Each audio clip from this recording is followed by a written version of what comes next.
พญานาคเด้นี่ที่เพิ่นเห็ดในพญานาคนะทุกคน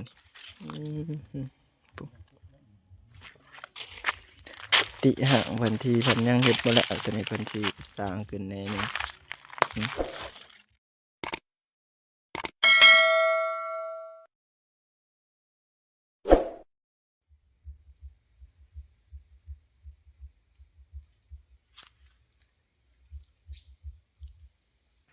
กราบทักทายสบายดีและสวัสดีนะทุกคนมาพบกับช่องบ่าวมุกตามสไตล์คือเก่านะเมื่อนี้ครับสิเข้ามาอีกวัดป่าหนึ่งที่มันลึกลับนะอยู่ในป่านะทุกคนอยู่ใกล้เติบนะจากหมู่บ้านประมาณเป็นกิโลกว่าเพื่อเกือบจะเข้า2 กิโลเพื่อหมู่บ้านนี้นะโอ้ฟ้าวจึกเพิ่นกับลูกของเดี๋ยวได้บ่ฟ้าวจึกเดี๋ยวได้ตั้งอยู่โอ้ของน้องของเพิ่นอันนี้ก็สิเป็นศาลาตั้งใช่ศาลาอาญาเพิ่นอยู่นะอยู่นี่ถือว่าเป็นกุฏที่เพิ่นมาอยู่นี่จมหลักปักฐานอยู่นี่นะอันนี้สิเป็นแฟนโซลาร์เซลล์นะมันสิบ่มีไฟฟ้าอยู่นี่ทุกคนนะใช่บ่าวเจ้าลงมาพี่เจ้าผู้เคยมาตะกี้แต่ก่อนนะนี่แหละอยู่นี่สิเป็นนี่ยังอยู่นี่ว้าทุกคนเป็นตาหยาดนะเล่นเจ้าเคยลงก่อนขอประกาศได้นี่นะสิเป็นดิฉันก็ทุกคนเด้อสองทางมีเพิ่นเป็นไหนนะเพิ่นทุกวันอาทิตย์เราเพิ่นจะฮะลงหนังบนนี้บ่กกไม้เพิ่นจะแต่งพันอันครอบอันผู้หัวพ่อเนี่ยครอบเทวดาครอบเจ้าถิ่นเจ้าทานอยู่นี่ก็ทุกคนบ่อนกุฏิเพิ่นอยู่นี่นะทุกคนลงมาแล้วเจ้าขอประกาศได้นี่ลงมาอาจารย์บอกจะประกาศได้คนเดียวดิทุกคนไปยังโอ้ทางหลงเป็นหินดิดูนี่ทางมาเบิ่งดูนะจ้ะทางถึงหลังนี่เห็นบ่นะโอ้เห็นบ่ทางลงเพิ่นพอดีล้มโตเลยนะแล้วก็โตใหญ่จะบ่ลงทางนั้นบาดรับแลก็แม่นเลยทางนั้นอันนี้มันสิเป็นถ้ำรับแลก็แม่นเนาะมันสิเป็นถ้ำเสืออันบอลทำเสือแต่จริงไงอยู่ใช่อันนี้ฮะอยู่พุ่นเนาะพวกลงรถเท้านะทุกคนตื่นเด็กเห็นบอกบทพันนั้นเอาน้ำหวานเห็นวันนั้นได้ขอบเทวดามีศักดิ์สิทธิ์เพราะว่ามีสิ่งศักดิ์สิทธิ์นะทุกคนเสือจะรับรู้ได้อยู่นี่นะอันนี้จะเป็นต้นไม้ให้ที่กลมคาบที่นี่นะบนเป็นกลมคาบโอ้ทุกคนอันนี้สีเป็นน้ำส้มน้ำหวานบ่ได้บ่ปดกันได้ไปแล้วคะแนนนางนบวันนี้ชิมาเป็นอันตะกล้องบ่หมก1 มื้อ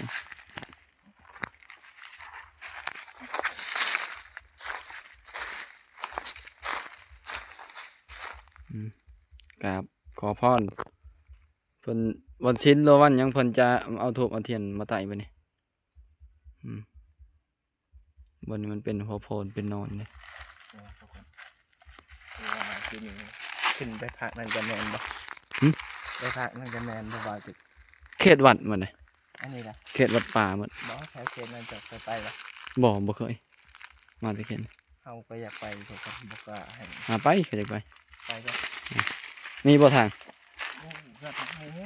ทางเที่ยวอยู่ไปเดี๋ยวจะไปผักนี่พวกทุกคนนะเพราะว่าผักมันเขายังไม่เคยไปนะเพราะว่าเขามาวัดนี้ตอน2-3 เดือนไม่เลยมีโอกาสเลยพามาหมุกมานะทุกคน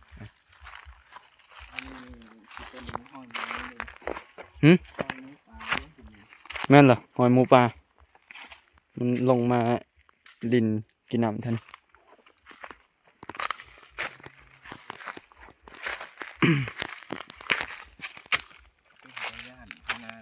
อ๋อด้วยนะ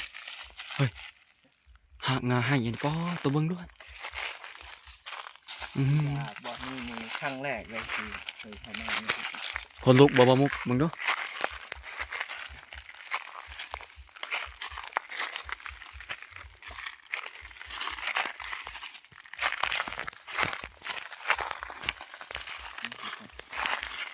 เป็นบริเวณแถวนี้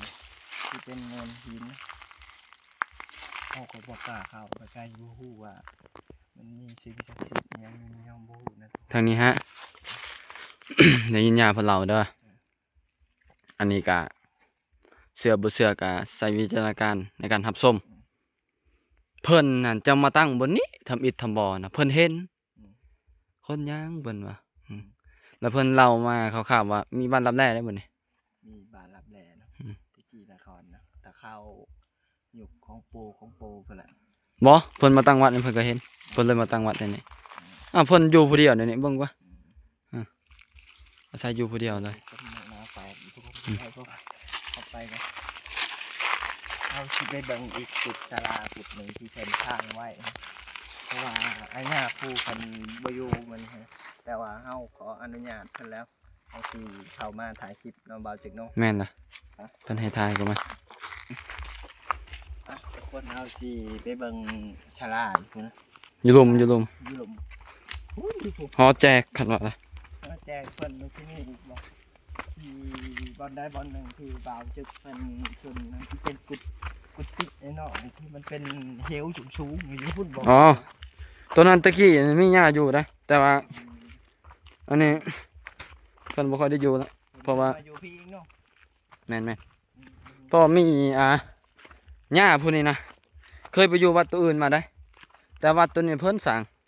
แต่มีหญ้าอื่นมาอยู่แล้วเพิ่นได้เห็นอันของดีหั้นนะอันนี้จะเป็นเอาไว้เลี้ยงทุกคนนะ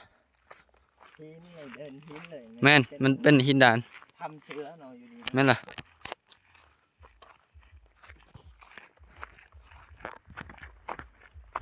อันนี้ก็หัวสิไข่เนาะ เพื่อที่ใครเอาหญ้าเพิ่นปลูกไว้นะทุกคน แม่นล่ะ ปกติเคยมาเนี่ยเคยมาแต่กลางคืนนะทุกคน ไปใช้ไปบุญบ่ มาลินบุญมาหาหยอกผู้เช้านะ เนี่ยได้บุญสมัยตะกี้เพราะว่า แม่น ตอนเขาสร้างวัดใหม่ๆอะไรฮะบ่ แม่น 2017เนาะ แต่วัดอันนี้ ยังบ่มี ท่านมีคุณ เพิ่นยังบ่ทันสร้างอันนี้ก็เพิ่นได้อันสมทบอันทุนการเฮ็ดบุญเฮ็ดอีสังแล้วเพิ่นจึงได้หอแจกตัวนี้เนาะ นี่ทุกคนที่เป็นทอดแจกให้อยู่นี่นะนี่ อืม คือว่าในรอบหลายปีที่เราเข้ามาปกติจะอยู่แถมมาอยู่ใกล้ว่าจากบ้านก็น่าสิบ่ใกล้ไปนะประมาณ 7-8 กิโลแต่เพื่อเข้าฮอดนี่นะ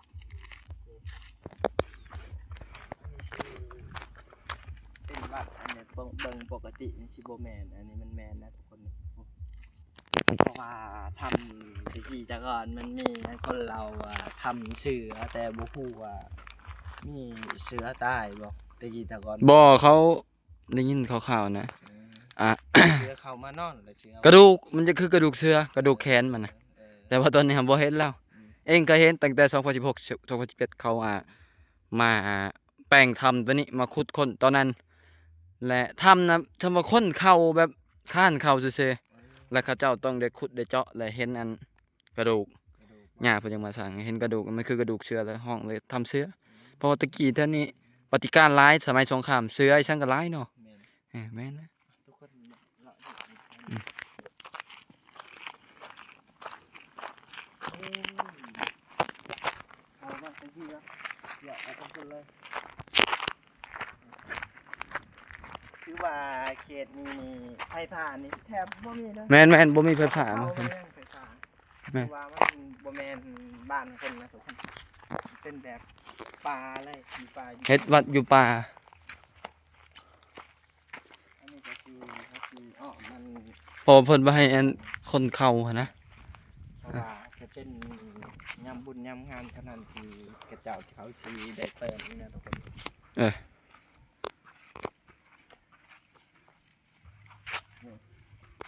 บริเวณมีหอบบัตรตรงนี้ครับอันนี้คือตรงข้าม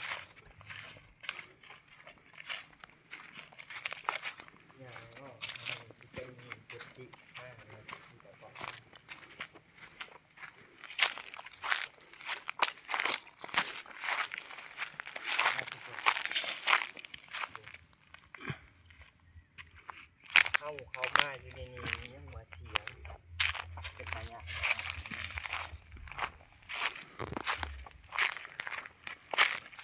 กำลังไป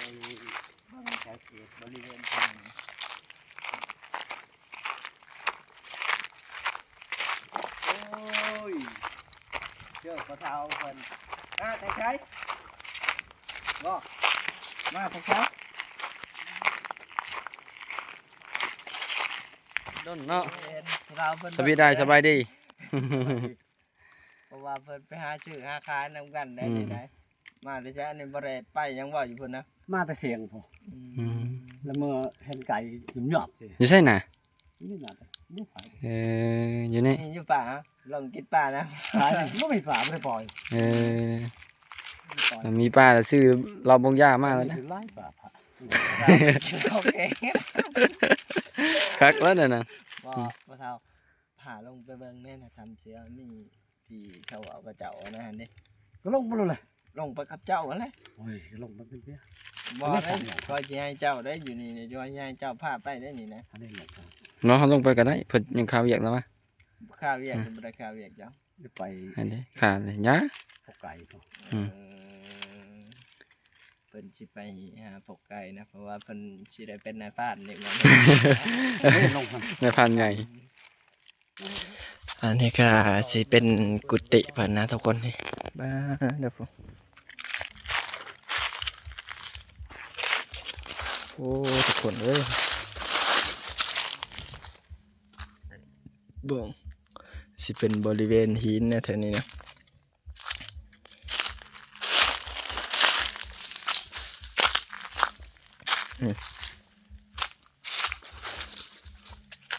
อันนี้นี่สิเป็นวัดป่าทำเชื้อนี่อยู่นี่นะ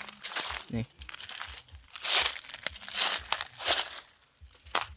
สิเป็นแบบพาราหินกับแมนเลยนี่ทุกคนเลยนี่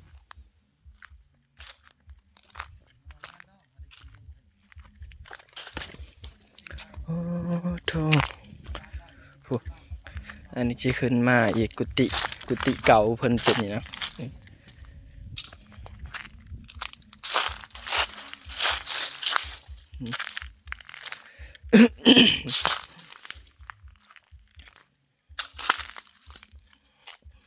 อันนี้สิเป็นกุฏิเก่านะทุกคนที่เพิ่นอยู่นะเวลาแบบฝนตกก็บางทีก็เพิ่นขึ้นอยู่นี่ก็มีนะแต่ว่าอันผมสิเป็นกงเป็นกองอะไรอยู่ทางโอ้นี่บริเวณแถวนี้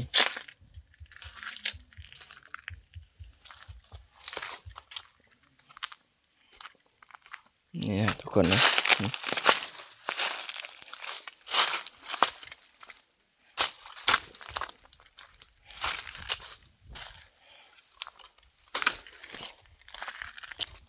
อันนี้เป็นโถดอกไม้เพื่อนนี่บริเวณโถเป็นโถใหญ่อยู่ทุกคนนะ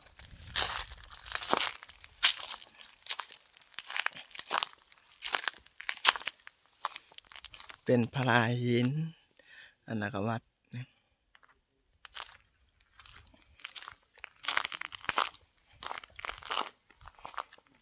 อันนี้นี่พวกผู้ไหวนะทุกคนที่เป็นกอเขาเป็นเช็ดกออ้อมมันนี่นะเป็นธรรมมันศักดิ์สิทธิ์ขนาดทุกคนเลยนี่เขตนี้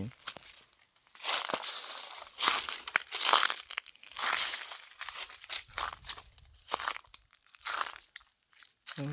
โห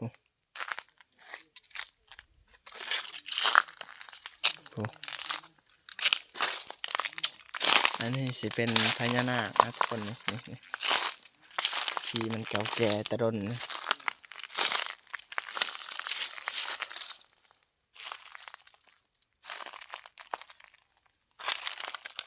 เราสิได้เลาะบนแถวบริเวณแถวนี้นะนี่ทุกคนนี่นะทุกคนเราก็สิได้ลงมาเบิ่งทำเชื้อบ่อยู่นี่ แม่นล่ะ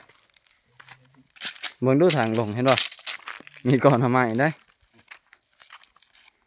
เขาเคยลงมาเกี่ยวได้ดี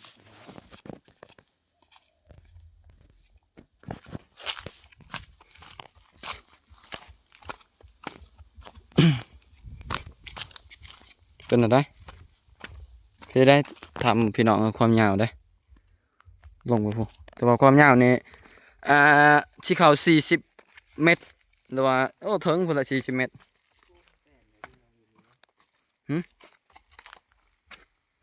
แปลนเลย มาทุกคนอันนี้สิเป็นทำน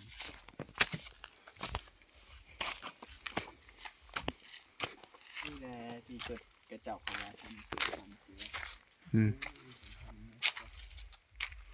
มันเป็นอุโมงค์อยู่ในหลุม กดเกิดบ่เคยเกิดได้ดู กดนั่นแหละ ลองเข้าไป อันนี้เป็นเขาพี่น้องเอ้ยเป็นเกลือบ่แมันเขาเนี่ยมันน่ะก็เป็นเพิ่นอย่างนางธรรมธิยามที่เป็นพระเอกเพิ่นจะมาสมาธิอยู่ในธรรมนี่คือแบบว่าเขาตามเอาได้นี่ได้คือแบบเขาตามเลย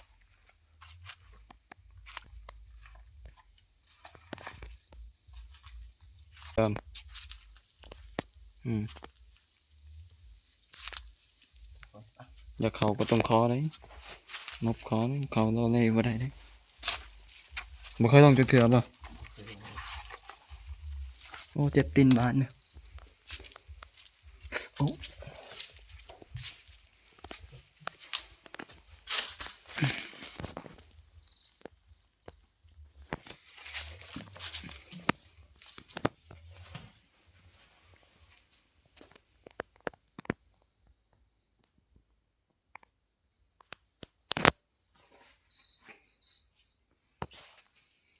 เขาสีขาวมาให้ทำสิเป็นทำเลิกขนาดทุกคนเพราะครั้งแรกที่เขาไม่ในชีวิตยอดที่สี่ขอเนี่ยเขาอะไรนี้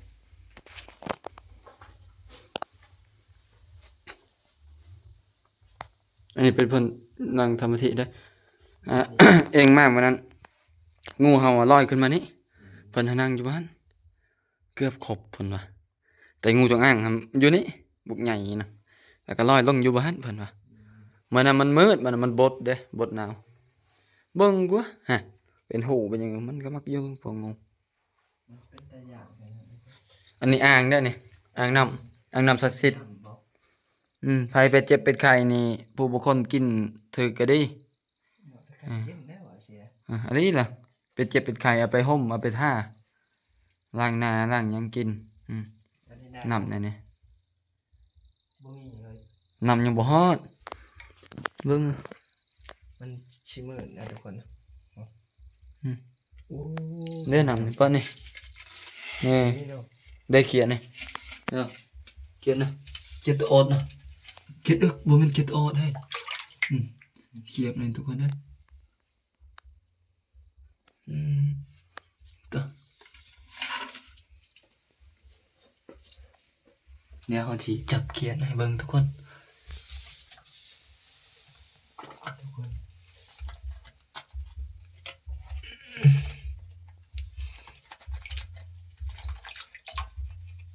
โอ้บ่เห็นเขียนอ่ะไม่ใช่นะนั่นแหละใช้อยู่บ่น้ำนะ ใช้อะไรนี่ ใช้เนาะนำใช้เขากันนี่ นำเพราะว่าไม่เอาอยู่ในหินเด้อ เย็นบ่ เย็นแห้งขนาดบริเวณเอาคือจะเกิดงูนี่นะ โอ้เขื่อนบ่คือเนาะเบิ่งก็ผมมีแต่ถูกมีแต่เทียนมันอยู่แท่นนี่ได้ทุกคนมันจะออกบ่นี่มันจะซึมออกให้หมดน้ำนี่เป็นน้ำหมดอันนี้ก็แม่นนี่ซึมออกโอ้ยน้ำบ่นี่หลายเฮ้ยเอาอันนี้เชียวกระบอก มีนี่ติ เยอะแล้วมีเขียดทุกคนเขียดอันนี้ใครเคยกินเนี่ยแซ่บไม่อ่อนมันจะคือกบ ตักดูจีตังนานี่ตั้งให้เนี่ย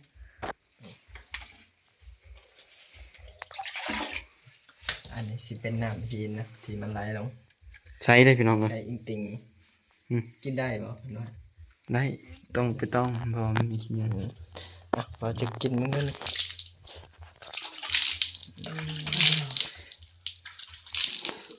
เนาะจอนปีใหม่เลยโรคภัยไข้เจ็บนับออกมีแต่เอาโศกเอาลาบเอาสิ่งดีๆเข้ามาเด้อ ค่อยคือสิได้ช่วยหน้าก็นำนี่จับจ่อเพราะว่ามันจะทำมันเดียวนี่ทุกคนหลบไฟก่อยเจ็บปีใหม่นะ แจ้งโรคภัยไข้เจ็บ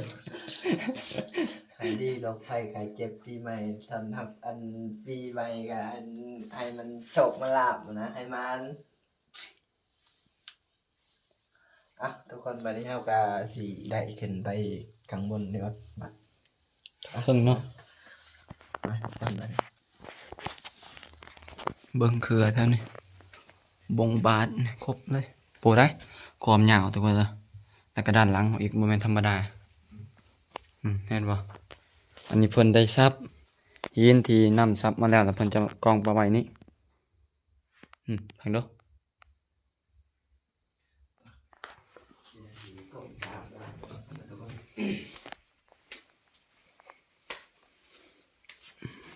สาธุสาธุสาธุ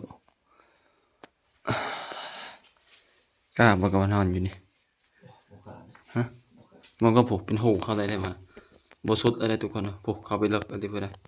แม่นี่คนนี้ครับ หูตัวนั้นเขาบริคุดตัวนั้นเขาเห็นตะบิดน่ะตาพุ่นมาแต่ตอนนั้นจักมันไปอยู่ใช่มันก็บ่จัก เราจะได้ขึ้นไปกันแล้วทุกคนทุกคนตอนนี้เราก็ออกมาจากถ้ำแล้วนะเพราะว่าอันเขาไปเที่ยวแห้งเลยนะบอกเก็บ แม่นล่ะ โอ้ยวันนี้เราก็สิได้หาเลาะเมื่อก่อนเพราะว่ามันค่ำแล้วทุกคนนะประมาณ